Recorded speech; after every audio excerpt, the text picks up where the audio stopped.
샬롬, 하나님을 찬양하는 삶을 살고 계신가요? 우리를 만드신 목적을 잊지 마시고 날마다 하나님을 향해 그분께서 행하신 일들을 기억하여 찬양하는 삶을 사시기를 주님의 이름으로 축복합니다. 오늘 말씀은 시편 48편 말씀 되겠습니다. 제48편 고라 자손의 시 곧 노래. 여호와는 위대하시니 우리 하나님의 성 거룩한 산에서 극진히 찬양받으시리로다. 터가 높고 아름다워 온 세계가 즐거워하며 큰 왕의 성 곧 북방에 있는 시온산이 그러하도다. 하나님이 그 여러 궁중에서 자기를 요새로 알리셨도다. 왕들이 모여서 함께 지나갔으며 그들이 보고 놀라고 두려워 빨리 지나갔도다. 거기서 떨림이 그들을 사로잡으니 고통이 해산하는 여인의 고통 같도다. 주께서 동풍으로 다시스의 배를 깨뜨리시도다. 우리가 들은 대로 만군의 여호와의 성 우리 하나님의 성에서 보았나니 하나님이 이를 영원히 견고하게 하시리로다. 하나님이여, 우리가 주의 전 가운데에서 주의 인자하심을 생각하였나이다. 하나님이여, 주의 이름과 같이 찬송도 땅끝까지 미쳤으며 주의 오른손에는 정의가 충만하였나이다. 주의 심판으로 말미암아 시온산은 기뻐하고 유다의 딸들은 즐거워할지어다. 너희는 시온을 돌면서 그곳을 둘러보고 그 망대들을 세어보라. 그의 성벽을 자세히 보고 그의 궁전을 살펴서 후대에 전하라.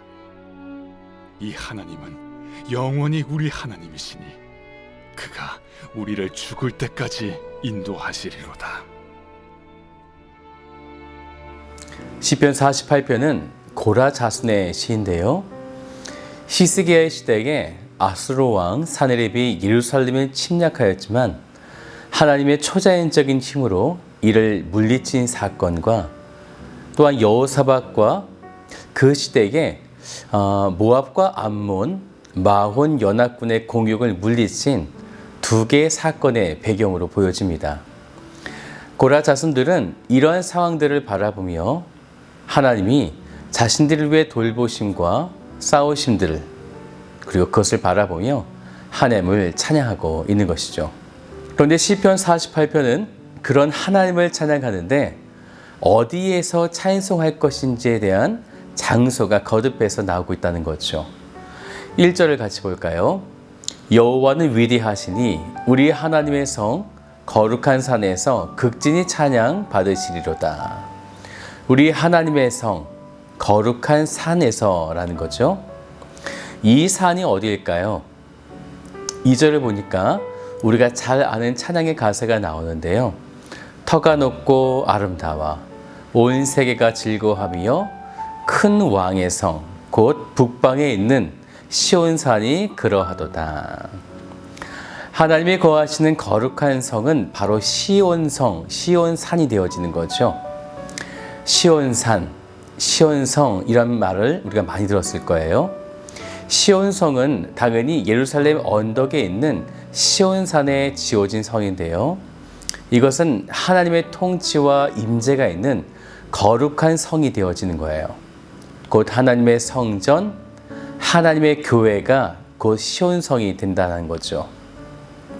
2절에는 이 하나님이 임재하신 시온성이 어떤 곳인지를 묘사하고 있어요. 터가 높고 아름답고 온 세계가 즐거워하고 북방에 있고 그것이 바로 하나님의 성전이 된다는 것이에요. 이 거룩한 산, 시온산은 신약시대에는 성도와 교회가 되는 것이고요. 마지막 날에는 하나님 나라의 상징이 되어지는 것입니다. 즉 하나님이 임재하시는 이 시온산에 있는 시온성, 이것은 성전, 교회, 성도, 그리고 하나님의 나라가 되어지는 것입니다. 고라 자손은 수많은 전쟁을 통해 승리를 주신 하나님을 바라보면서 하나님의 통치와 정의, 임재가 임하시는 거룩한 산 시온성을 지키시는 하나님을 바라보고 있었던 것입니다. 그리고 찬양하는 것이죠. 하나님의 성이 지켜졌을 때 그러면 그는 어떤 마음으로 하나님을 찬양했을까요? 1절을 좀 더 보니까 극진히라고 하는 단어가 나오는데요. ESV 영어 성경을 보니까 greatly, 대단하고 엄청나게 찬양하고 있다는 것입니다.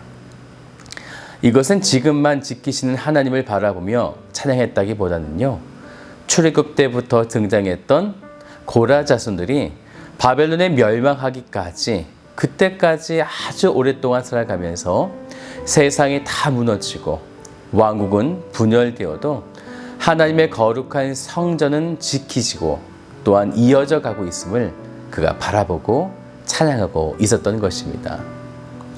우리도 하나님을 향해 찬양할 때 단편적으로 이 문제가 해결되었기에 찬양하기보다는 고라 자손들처럼 넓은 시각을 가지고 온 시대 속에 살계신 하나님을 바라보며 찬양했으면 좋겠습니다.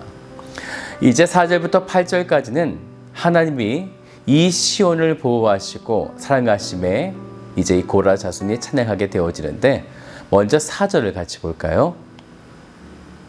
왕들이 모여서 함께 지나갔으며. 이방 왕들이 예루살렘을 공격하기 위해 모였지만 함께 지나갔다. 그들의 공격이 무효로 돌아갔다라는 거죠. 그것도 5절을 보니까요, 놀라고 두려워 빨리 지나갔다라는 거예요. 이 배경에 예루살렘은 굉장히 작고 연약한 도시예요. 그리고 이들은 막강한 힘도 없습니다. 세상을 제패하고 있는 아수르 또는 모압과 암몬 연합군에 비하면 이 예루살렘 성은 너무나 약하고 작습니다. 그럼에도 불구하고 왜 그들이 놀라고 두려워했다라고 이렇게 고백하고 있는 것일까요? 육적인 사람의 시각으로 본 것이 아니기 때문입니다. 그들은 그 뒤에 있는 시온산에 거하시는 하나님의 위엄과 존엄함을 바라보고 그들이 두려워 떨었던 것이죠. 그것이 의인들에게는 구원의 은혜가 되어지지만 악인들에게는 공포가 되어졌다라는 것입니다. 이 열왕들이 얼마나 놀랐는지 6절을 계속 볼까요? 거기서 떨림이 그들을 사로잡으니 고통이 해산하는 여인의 고통 같도다. 계속해서 7절도 보세요. 주께서 동풍으로 다시스의 배를 깨뜨리시도다. 동풍은요, 하나님께서 악인들을 심판하실 때 사용하시는 도구가 되어집니다. 성경을 보면 출애굽기 14장 22절, 21절에도 이 동풍이 나오고요. 또한 예레미야, 에스겔의 이 말씀을 보아도 이 동풍이 가져다 주는 심판을 우리들에게 보여주고 있는데요. 동풍이 있다면 서풍도 있겠죠. 동풍과 서풍의 다른 점은요, 서풍은 비를 동반하고 있어요.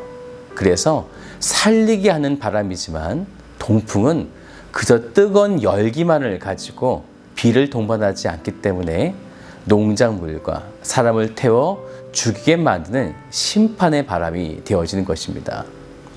이 바람이 다시스의 배, 당시에 해상 무역을 주도했었던 페니키아인들의 엄청 크고 견고한 배인데 그것을 이 동풍이 깨트린다라는 거죠.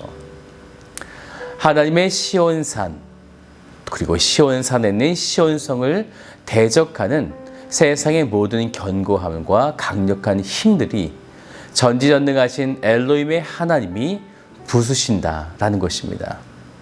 사람이 한 것이 아니라 하나님께서 하셨다라는 거죠.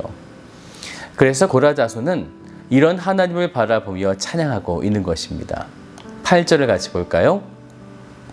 우리가 들은 대로 만군의 여호와의 성, 우리 하나님의 성에서 보았나니 하나님이 이를 영원히 견고하게 하시리로다. 우리가 들은 대로 찬양한다라는 거죠. 사랑하는 여러분, 오늘 우리가 말씀을 통해 들었다면 우리는 마땅히 하나님을 찬양해야 하는 것입니다.